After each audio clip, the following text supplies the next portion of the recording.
IVF ల్యాబ్స్లో human errors అనేవి మనం ఎలా తప్పిస్తాము. మన 49కి వస్తే ఆర్ఐ విట్నెస్ సిస్టమ్ అని మనకు ఒక టెక్నాలజీ ఉందండి.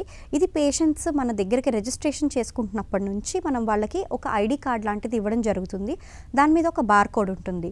సో ఫీమేల్ ఎగ్ పికప్ అయిన తర్వాత ఆమె గ్యామెట్స్కి, హస్బెండ్ స్పర్మ్కి, తద్వారా కలిగిన ఎంబ్రియోస్కి ఆ ఆర్ఐ విట్నెస్ అనే బార్ కోడ్ అనేది అటాచ్ చేయడం జరుగుతుంది. సో ల్యాబ్లో ఒకవేళ హ్యూమన్ ఎర్రర్గా రాంగ్ గ్యామెట్స్ అనేది హ్యాండిల్ చేయడం జరుగుతుంటే అప్పుడు వెంటనే ఎంబ్రియాలజిస్ట్కి తెలిసిపోతుందండి అది రాంగ్ గ్యామెట్స్ అని చెప్పి.